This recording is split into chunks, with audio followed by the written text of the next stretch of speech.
गए थे पेट दर्द के लिए, परंतु डॉक्टर ने धोखे से किडनी निकाल ली।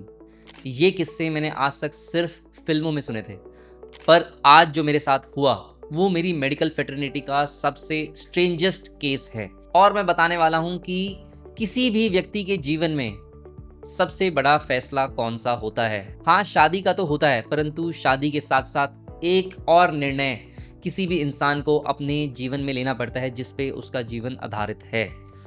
आपको ये वीडियो क्यों देखनी चाहिए? क्योंकि उस गलत डिसीजन की वजह से आपकी पूरी लाइफ सफ़र कर सकती है। तो शुरू से स्टार्ट करते हैं। नमस्कार दोस्तों, मैं हूं डॉक्टर मयंक दराल, एक सीनियर ऑर्थोपेडिक सर्जन।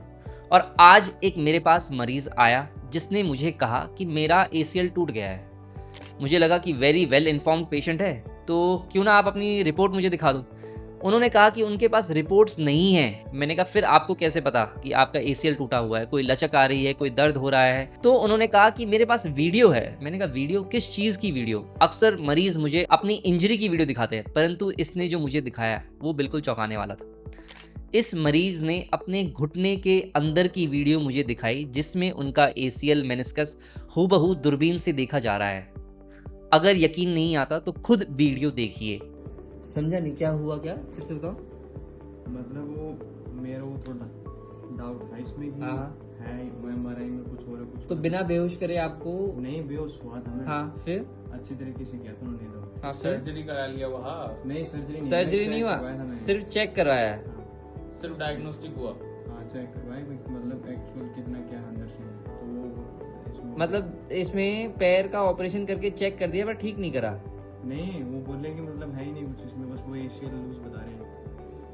ACL क्या बता रहे? ACL जब मैंने इस मरीज से पूछा कि ये तो आपने सर्जरी करा ली है, उन्होंने कहा नहीं नहीं, ये सर्जरी नहीं है, ये तो मैंने सिर्फ चेक करवाया है। आज तक चेक करने के सिर्फ 4 तरीके होते हैं जो मैं पर्सनली फॉलो करता हूँ किसी भी सर्जरी से पहले, और उसके आधार पे मैं डिसाइड करता हूँ कि किसी मरीज की सर्जरी होनी चाहिए या सर्जरी नहीं होनी चाहिए।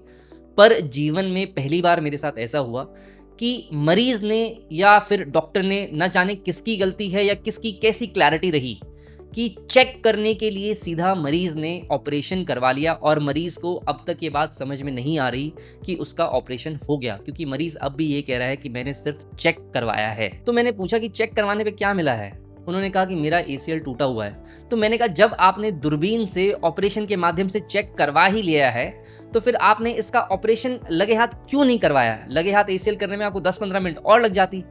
उनका कहना है कि नहीं, ऑपरेशन तो मुझे सिर्फ आपसे ही करवाना है, परंतु चेक मैं करवा के आया हूँ। बड़ी विचित्र दुविधा और सवाल है। अब इस मरीज की सर्जरी हो चुकी है, इसे मालूम नहीं है, और ये दूसरी सर्जरी करवाने मेरे पास आया है और ये कह रहा है कि अब तक तो जो इसने करवाया वो सिर्फ चेक करवाया है, अब असली काम मेरे से करवाने आया है। अब मैं इसकी सर्जरी करता हूँ तो ये इसकी 1 या 2 हफ्ते के अंदर अंदर दूसरी सर्जरी होगी, और ये पूरी उम्र ये सोचता रहेगा कि ये इसकी केवल पहली सर्जरी है। दोस्तों, कोई भी सर्जरी करने से पहले मैं 4 सवाल फॉलो करता हूँ। सबसे पहले हिस्ट्री एग्जामिनेशन। मैं देखता हूँ कि मरीज को प्रॉब्लम क्या है और उसको प्रॉब्लम स्टार्ट कैसे हुई थी। नंबर 2, क्लिनिकल एग्जामिनेशन, मतलब क्लिनिकली जो टेस्ट हैं मैं उन सब से ये देखता हूँ कि उसको सच में प्रॉब्लम है या सिर्फ उसको एक फीलिंग आ रही है। और थर्ड लेवल, यानी कि थर्ड लेवल ऑफ चेक करने के लिए कि उसको सच में इंजरी है या नहीं है, तब मैं MRI या एक्सरे या CT जो भी रिक्वायर्ड है वो करता हूँ।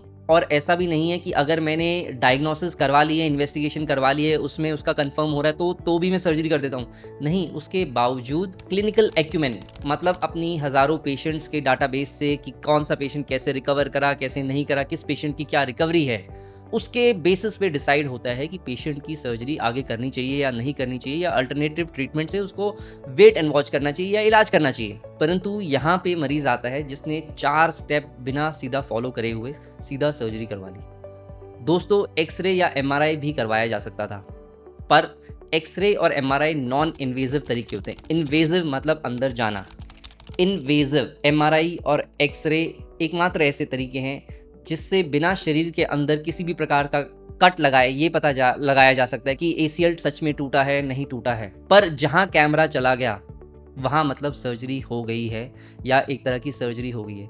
किसी भी व्यक्ति के जीवन का सबसे बड़ा डिसीजन शादी के बाद मुझे लगता है वो ये होता है कि उसको अपनी सर्जरी करवानी चाहिए या नहीं करवानी चाहिए। और उसके बाद आता है कि सर्जन कौन हो।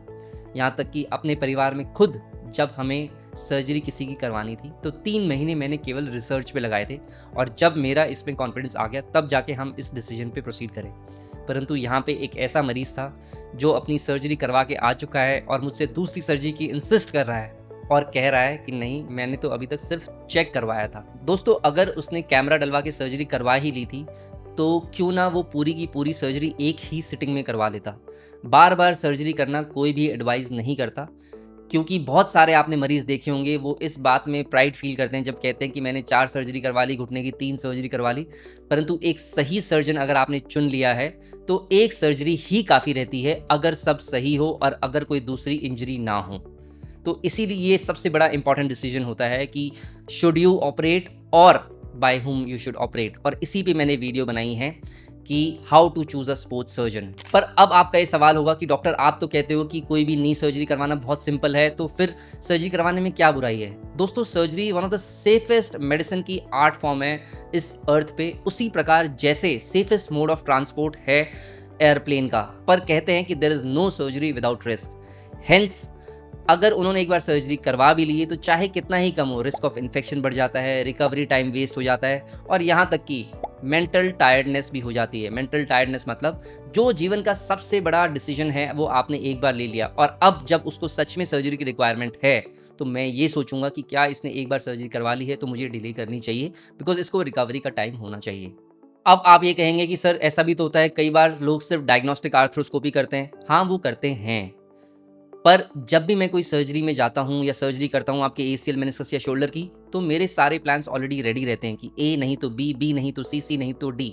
मैं इस बात में नहीं कह सकता कि नहीं मैं अब अगली बार देखूंगा। एक सर्जन जब भी सर्जरी करने जाता है वो हर जगह से उसमें फुल्ली प्रिपेयर्ड रहता है ताकि वो ऑप्टिमल रिजल्ट्स डिलीवर कर सके। आशा करता हूँ आपको ये मेरा केस सुन के उतना ही अजीब लगेगा जितना मुझे लगा था। अगर आपको कोई भी नी या शोल्डर या स्पोर्ट्स इंजरी है तो प्लीज़ मुझे व्हाट्सएप पे रीच आउट करें ताकि हम आपको ऑप्टिमल से बेस्ट रिजल्ट्स डिलीवर कर सकें। Thank you so much.